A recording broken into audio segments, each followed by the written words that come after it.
Stretched, lengthened, squished, time-looped, mediated, frozen, layered, and ever-changing, the figures and bodily parts in this exhibition reflect on humanity's relationship with time, history, and identity. All of the artists in this exhibition do something strange with the figure. Somehow they make it weird, whether through exaggerations of scale or the flattening of time and space.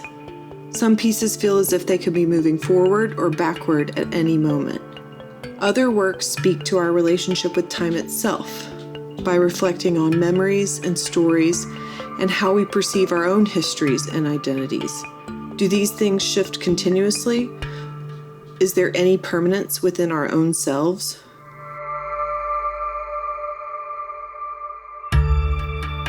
As we near the end to the pandemic, as we wrangle our lives back in some ways, we can't undo the fact of this past year. It remains inside us, inside our physical selves. The unusual experience of feeling unmoored from time and being physically separated from others, combined with mediated forms of communication, has made life feel unreal. We will carry that experience until it dissipates. As with any wound, eventually it will cease to exist, it will be reduced to a scar. In the meantime, we need to reflect, to process, and to feel our way through the final part of this transition. Samantha Wall said, "It just is until it's not."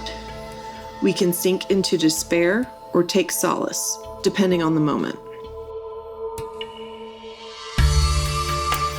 Being Gilsdorf's work freezes moments in time, collapsing multiple familiar images into a single space. Reflecting on memory, repetition in the media, and the diminishment of women throughout history, the artist takes an image of Jackie Kennedy from the day of JFK's assassination as a key component of contemplation.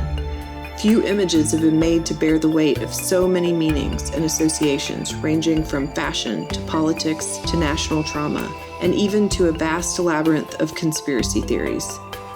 As viewers of Gilsdorf's work, we must wrestle with the compression of so many meanings into one image. Does this make the meaning clearer or more real to us as viewers, or negate it through too many iterations?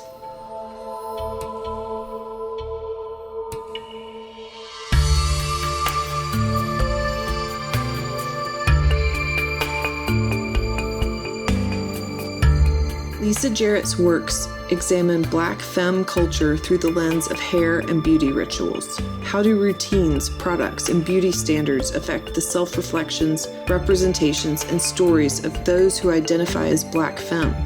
Hair connects us to our mothers, our ancestors, our histories.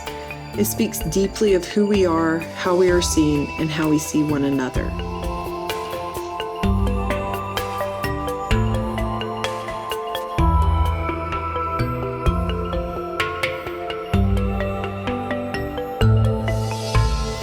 Jaleesa Johnston's figures are based on her movement performances.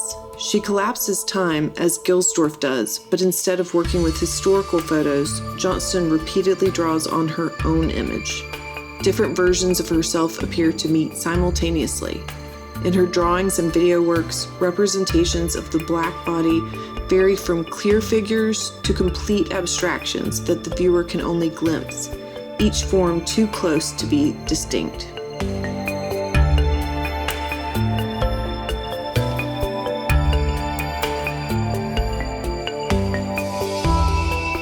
Elizabeth Malaska's works layer female figures within domestic scenes.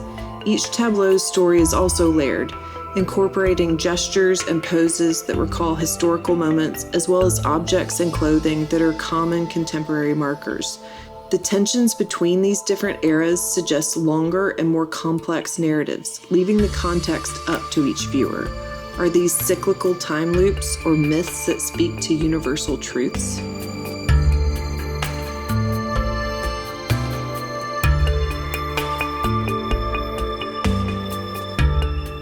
Maya Viva's sculptural ceramics are queered future bodies engaged in self-evolution. Each figure navigates different stages of augmentation, and all are in continual unspoken conversation with one another. They ebb, flow, bulge, and retract. Are they growing or shrinking? Are they birthing or being birthed? The swirling figures feel as though they could be from ancestral times, but contemporary cultural markers propel them into the present.